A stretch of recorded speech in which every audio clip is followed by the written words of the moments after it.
Assalamualaikum warahmatullahi wabarakatuh. Ya, perkenalkan nama saya Azhaki Kolbi Prawiro dari Prodi Informatika Fakultas Teknik dan Ilmu Komputer. Di sini saya akan mereview sebuah buku yang berjudul Sistem Manajemen Basis Data yang diterbitkan oleh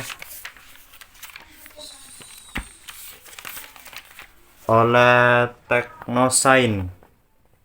Ini ya, langsung saja saya akan membacakan bab 2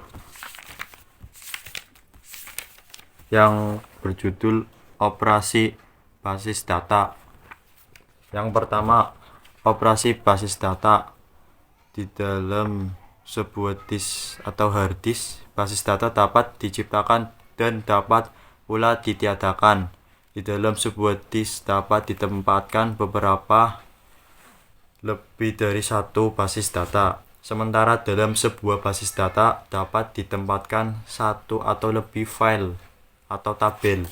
Pada file atau tabel inilah sesungguhnya data disimpan atau ditempatkan.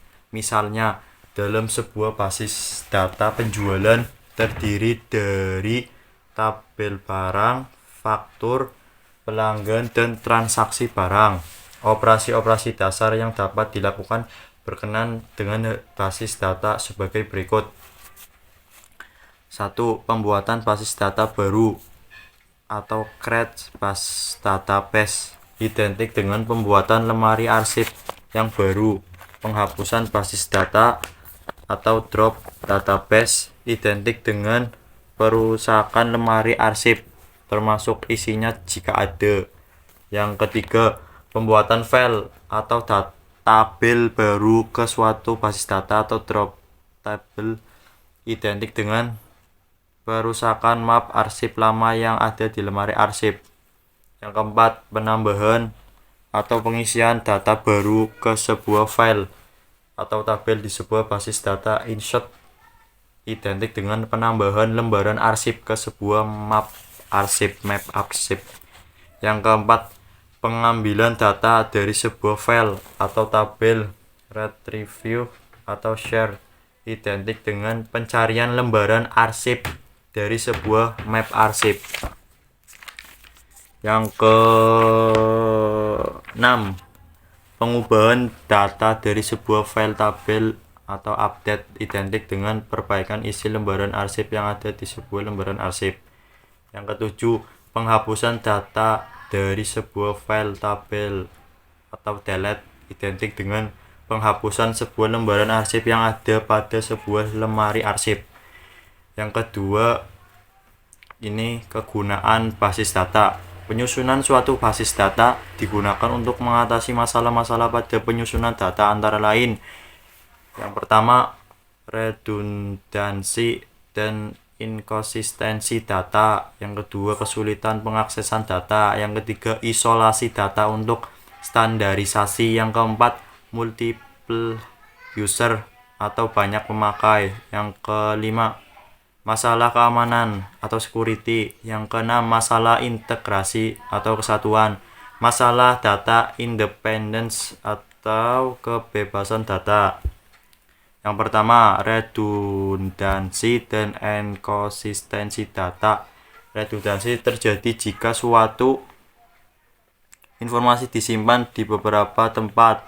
Misalnya ada data mahasiswa yang memuat NIM, nama, alamat, dan telepon, dan lain-lain. Yang kedua, kesulitan dalam pengaksesan data. Bila suatu saat dibutuhkan mencari suatu data dengan kriteria tertentu, maka akan muncul kesulitan dalam pencairan data karena data harus dipilih satu persatu untuk mendapatkan data sesuai dengan kriteria. Yang ketiga, isolasi data untuk standarisasi.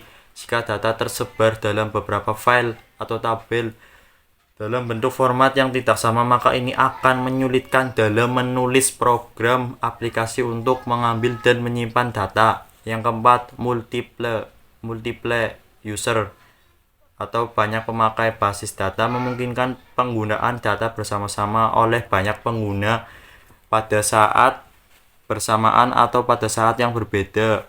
Yang kelima, ada masalah keamanan atau security.